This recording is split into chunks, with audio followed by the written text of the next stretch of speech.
Hi guys, γεια σας και καλώς ήρθατε to another episode of Dimitra's Dishes. Today we're making homemade pita bread in the air fryer. I'm using the same pita bread recipe that I've used for the oven and for the stovetop method because it creates the most fluffy, soft, and most delicious pitas that I've ever had. Beats any store-bought pita by so much. This is honestly, if you've ever made homemade pita, you will never go back to the dry store-bought stuff. Let's get started. So I'm using my tabletop mixer to make the dough, but you can definitely do this by hand using a big bowl and a wooden spatula and then kneading by hand. But if you have one, it makes life easy, so we're just gonna use it. I'm gonna add 1 cup of whole milk. You want everything to be at about 110 to 115 degrees Fahrenheit. I'm talking about the liquids, so that way the yeast can activate quickly. What I do, this is cold milk from the fridge. I'm just adding a cup of very hot water that usually brings it to the right temperature, and I've made it so many times. But if you want to just warm up the milk a little bit and have the water at room temperature, that'll work too. So that's 2 cups of liquids. If you don't want to use any dairy products, you can use almond milk or all water. That will work too. The milk does help to make the pita a little bit softer, so keep that in mind. Okay, so to that I have 2 teaspoons of sugar, which is going to help wake up the yeast, and 2 teaspoons of active dry yeast. You want to make sure that the yeast is fresh and not expired. If it's expired, the recipe won't work. I know that this yeast is good because I've been making pita bread all week long in preparation for this video, but if you haven't used your yeast in a while, after this step, you just want to let it sit for a little bit, for about 7 or 8 minutes. You'll know that the yeast is active when a foamy cloud appears on the top of your liquid. So that's that. You could also throw in about a tablespoon of all-purpose flour. That'll help feed it and activate it too. Over here, I have 4.5 cups or 648 grams of all-purpose flour.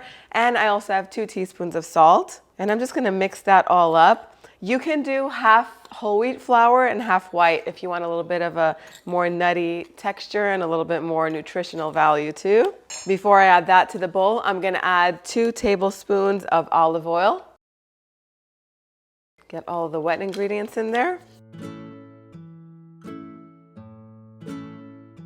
So I'm gonna let this knead on low speed for 12 minutes. If you're kneading by hand, I would take it to 15-20 minutes just to help build that gluten. Once this is done, we're gonna move on to the next step. Add a couple of tablespoons to a large mixing bowl and then transfer the dough to the mixing bowl and cover it with plastic wrap. But first toss it around in the oil so it's coated. Okay, so the bread took an hour to rise in the dryer. It can take all the way up to 2 hours depending on how the temperature is in your house. You want to make sure you deflate it by either punching it down or once you transfer it, really, it's going to deflate, no big deal. So now you just want to cut this into either 10 portions or 8 portions. It all depends on how big you want your pita bread to be. I think I'm going to do 8 so I could have some bigger ones, a little bit bigger.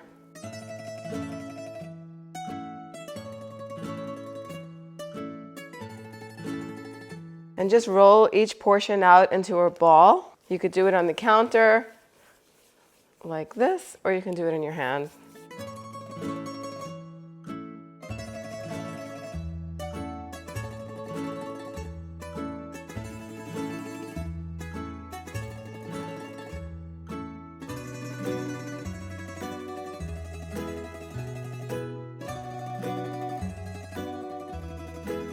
Okay, so at this point, if you let them rest for about 15 minutes, they're gonna be much easier to roll out, but I don't have that kind of time right now, so I'm just gonna flour my work surface with some all-purpose flour, and I like to have a bowl of all-purpose flour ready as well, so I can dip the balls of dough inside of it. This is gonna really help them roll out evenly. You wanna roll them out to about 7 to 8 inches in diameter, and the more flour you use in this step, that's how it's going to ensure that you're going to have an actual pocket. Because if the dough starts to stick to the board or to the surface that you're rolling this out on, it's just not going to create a pita pocket. If you're not going for pita pockets, that's fine. And if this is your first time making them, don't worry, because pita bread is one of those things that the more you make it, the easier it becomes. It's a pretty basic and easy dough to start off with. If you're starting off with bread, it's really not that hard at all to make. With such little effort and maximum flavor and just goodness. You'll be making these a lot for your family. So if you roll and you keep turning it, it'll retain its circular shape. Okay, that looks good enough to me. I'm just gonna lift it up and I'm just gonna keep them in front of me over here on the counter while I roll out the rest. So I'm just gonna roll them all out first and then I'm gonna air fry them.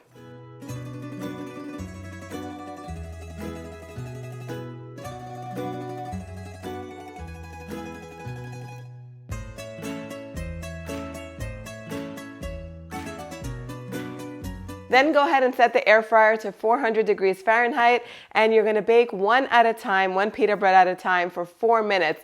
Don't flip it over or anything like that, because if you go to mess with it, then it's not gonna puff up and create the pocket. So leave it in there. You can check on it at the 3-minute mark. If it seems to be getting too much color, then you can go ahead and flip it over as long as it's already puffed up. So about 3 to 4 minutes per pita. Then go ahead and set them aside until they cool. At that point, you could just serve them as is and use them to stuff with your favorite fillings, whether they be vegetarian or meat filled.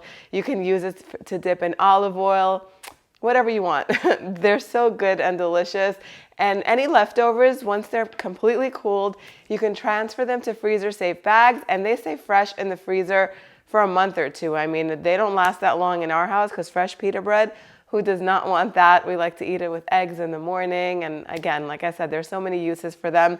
They're soft and delicious and fluffy. They all created pockets minus one, as you can see. Time for the taste test. Soft, light, and flavorful. The ones you get from the store tend to be really dry, and this just takes a handful of ingredients that you usually have on hand. So simple. And then just a little bit of time to put everything all together. I hope you guys give it a try. If you don't have an air fryer and you want to make these either in the oven or on the stovetop, I do have both of those recipes. You can click right here and I'll see you right over there. Yes, us.